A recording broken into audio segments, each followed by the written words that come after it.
Hujan turun sangat deras malam itu. Ketika aku baru saja sampai ke rumahku di daerah Ujung Berung.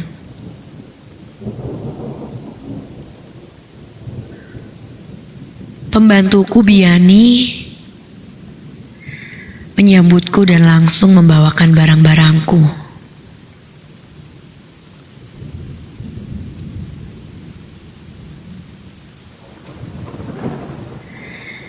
Aku lantas merebahkan diriku di sofa buluk depan TV.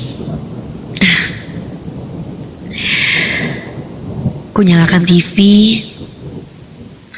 dengan volume kecil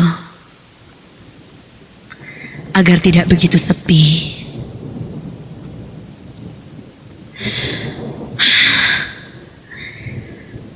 Kepalaku mumet. Belum lagi masalah kerjaan. Dan kali ini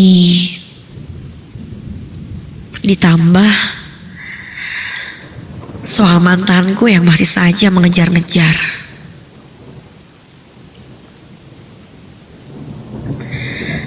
Arif namanya. Awalnya aku pikir dialah orang yang pas buatku. Namun setelah hubungan kami berjalan, baru ku tahu kalau sifatnya kasar. Dan cenderung nekat.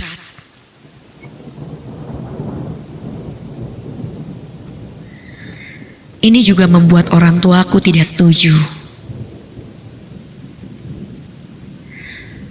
Orang tua mana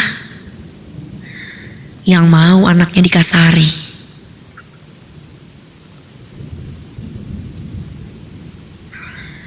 Hampir 3 bulan sudah setelah kejadian terakhir dia mencekikku.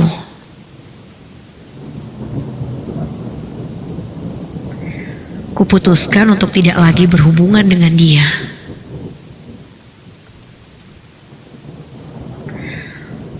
Meski sampai detik ini, dia masih saja mencoba menghubungiku.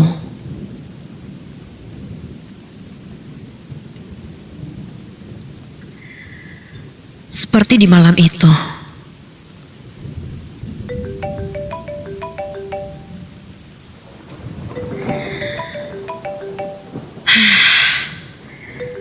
Arif muncul lagi. Karena kesal, kuangkat teleponnya dengan emosi. Halo? Rif, lo kenapa sih? Gue udah beratus-ratus kali bilang ya, jangan ganggu hidup gue lagi. Ngerti gak sih lo? Udah ya, gak usah hubungin gue lagi. Ganggu banget tau gak? Iya ganggu. Gila ya. Gak bisa dikasih tahu orangnya tuh. Please lo pergi dari hidup gua.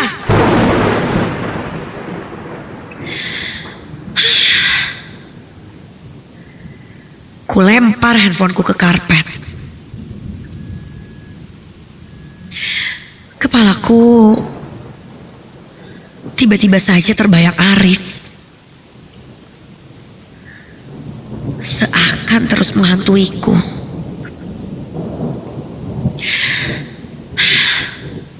Sial.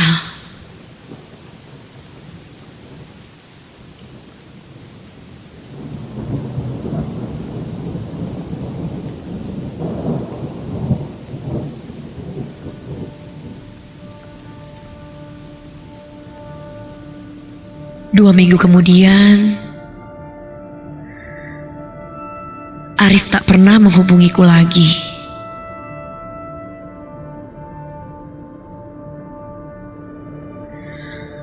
Aku juga sudah mulai bisa menjalani kehidupanku seutuhnya.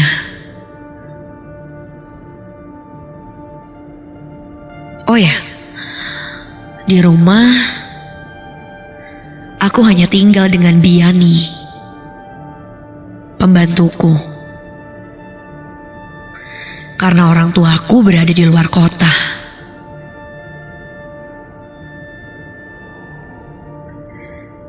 Hingga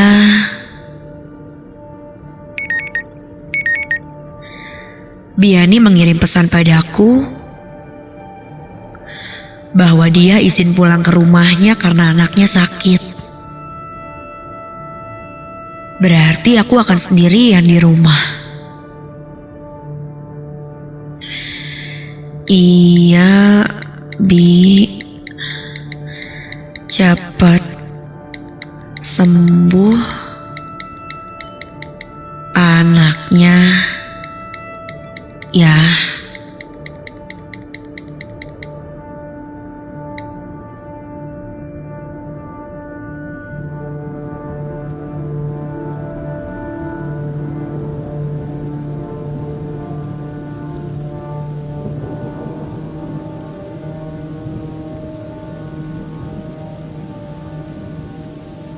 Singkat cerita,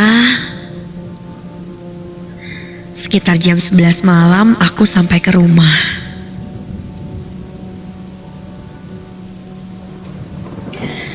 Lagi-lagi hujan cukup deras turunnya.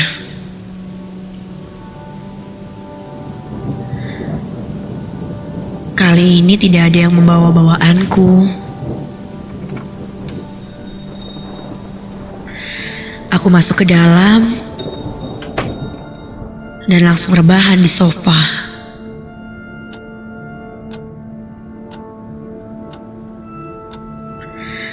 Entah kenapa, malam itu terasa sangat panas sekali.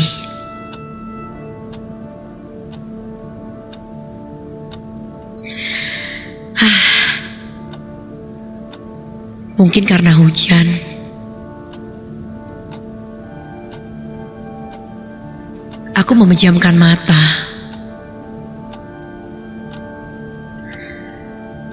Lelah sekali.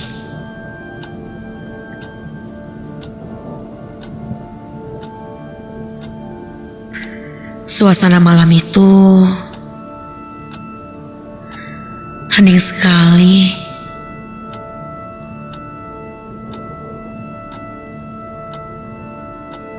Dan tiba-tiba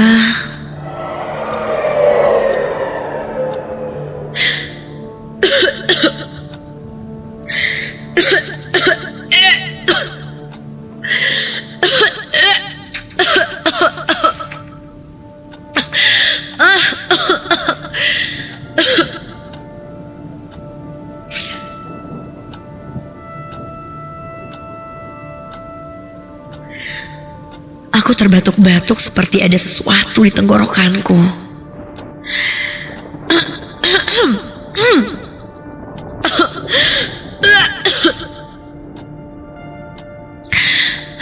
Entah kenapa, rasanya seperti ada pasir di tenggorokanku.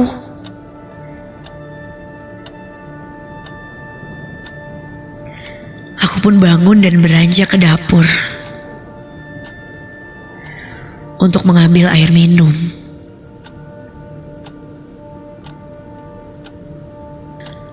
Kulihat di meja makan sudah tersimpan satu gelas air putih.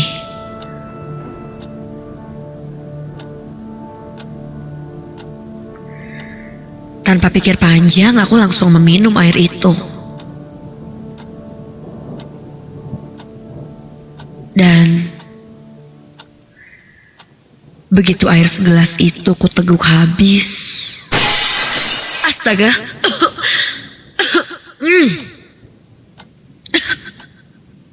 Ku dengar ada sesuatu yang pecah dan suaranya sangat keras terdengar di rumahku itu. Ku cari apa yang pecah. Dan ternyata itu adalah cermin yang ada di ruang tengah. Pecahan kaca itu berceceran di lantai.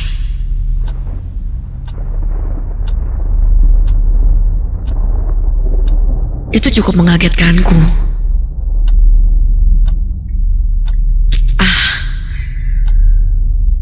Mungkin pakunya lepas, pikirku.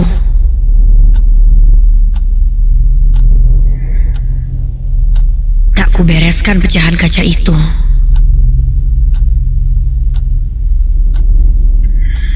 Biar nanti besok saja Biani yang membereskan.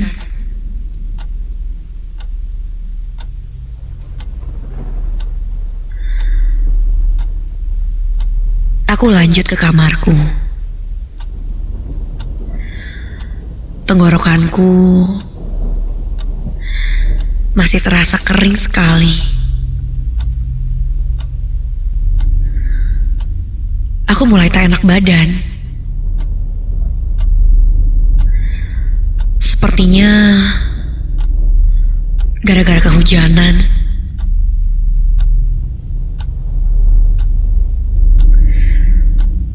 Aku berganti baju tidur dan langsung terlentang di atas kasur.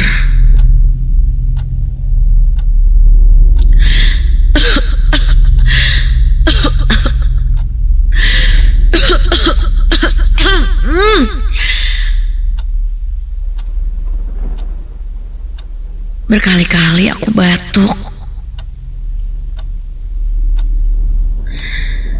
Hingga entah kenapa tubuhku ini kini mulai terasa gatal. Dan badanku panas.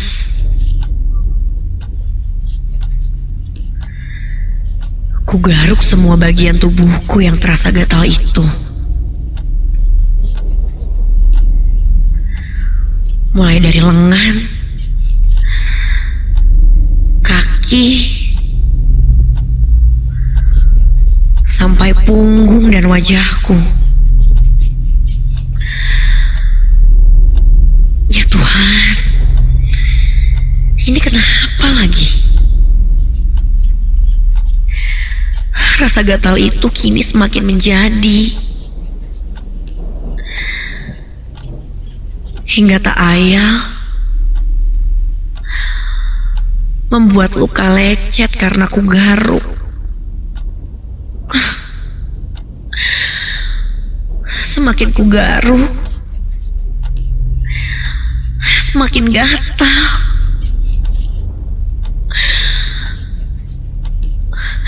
Namun jika tidak ku garuk, rasanya tersisa sekali.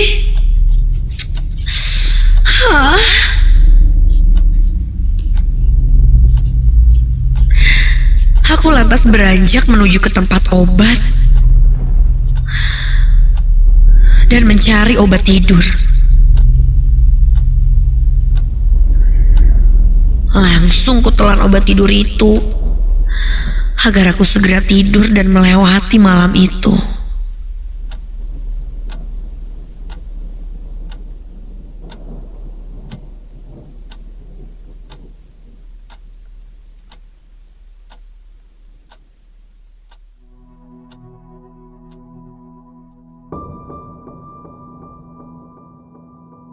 Keesokan harinya,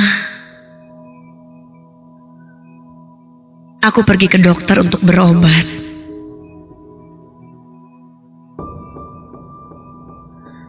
Rasa gatalku ini mungkin karena alergi.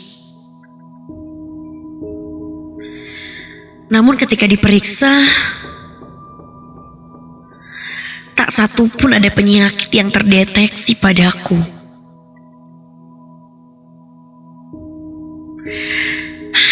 Aneh. Aku mulai merasa ada yang tak beres dengan ini.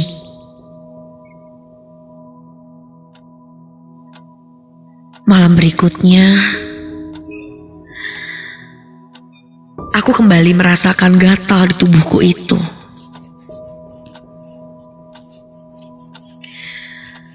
Biani coba membawa obat-obatan herbal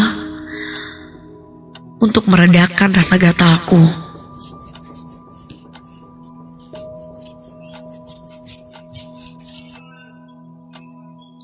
Namun, tak juga kunjung membaik.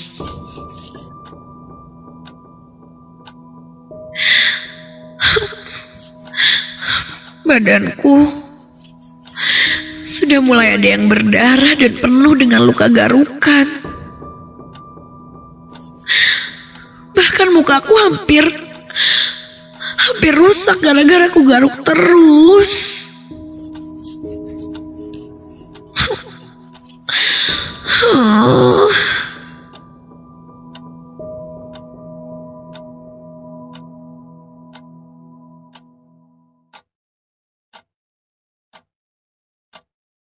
Malam pun berlalu. Ketika aku tertidur, aku mendengar suara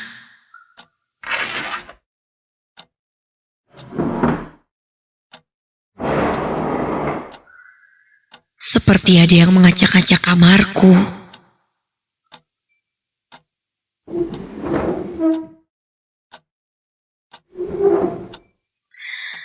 Aku pun membuka mataku dan ketika kulihat,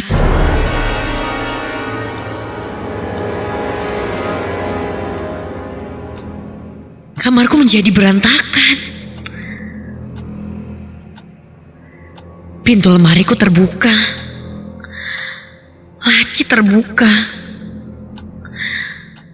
dan barang-barang berserakan di lantai.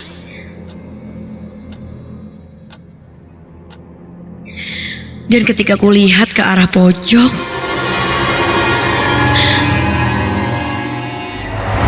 astaga, aku melihat di kamarku ada seseorang. Entah siapa itu. Yang kulihat hanya siluet hitam tinggi sampai ke langit-langit kamarku. Rambutnya panjang dan matanya merah. Sosok itu terus melotot kepadaku.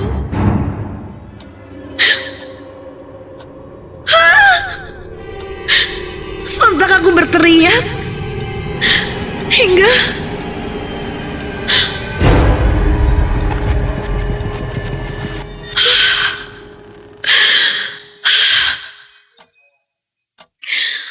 aku terbangun kembali. Yang barusan itu hanya mimpi.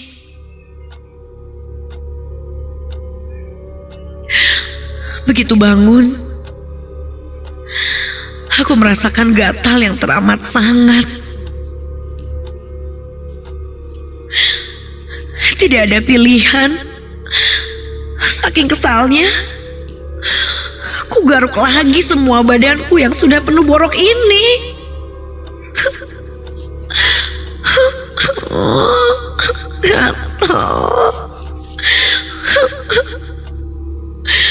Aku bangkit dari tidurku dan duduk di atas tempat tidur. Dan ketika kulihat,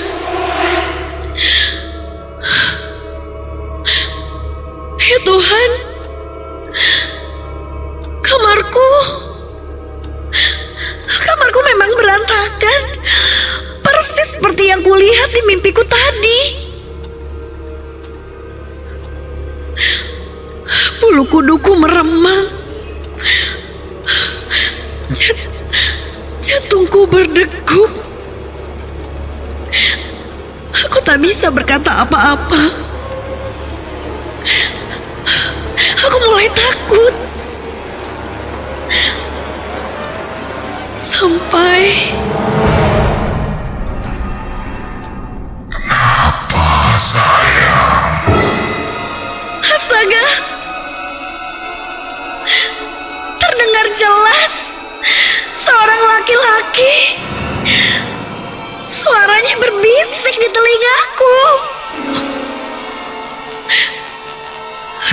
aku tengok,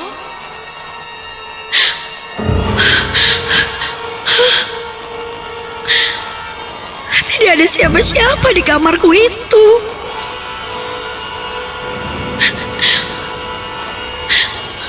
Ya Tuhan, aku terus berdoa dan berdoa hingga tiba-tiba saja ranjang di tempat tidurku bergetar hebat. Aku bacakan lagi ayat itu dengan lantang dan keras. Dan tiba-tiba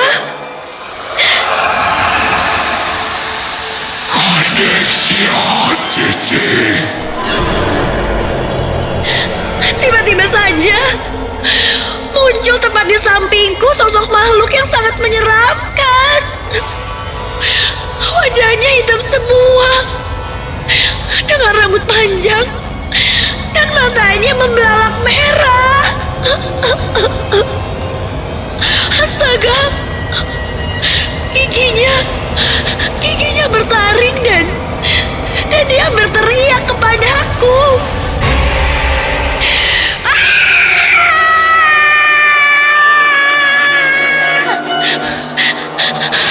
Sampai untungnya Biani mendengar teriakanku dan langsung masuk ke kamarku.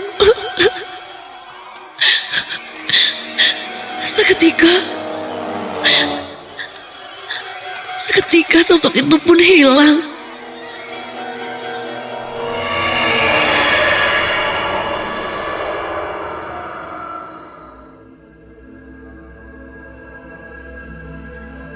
Biani pun menyarankanku agar aku bertemu dengan Pak Ustadz, karena menurutnya aku diguna-guna.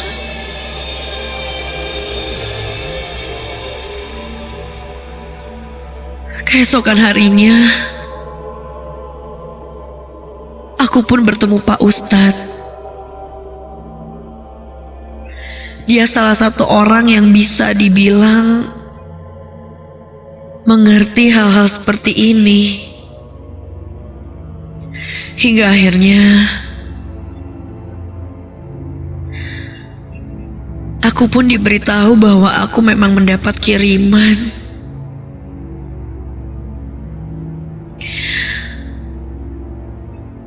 Kiriman dalam tanda kutip.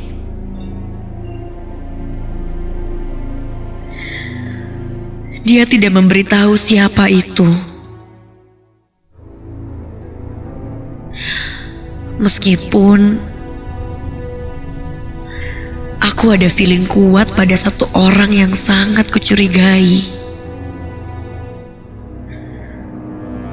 Aku pun tak mau suuzon. Pak Ustadz hanya memintaku untuk lebih rajin beribadah dan mengaji.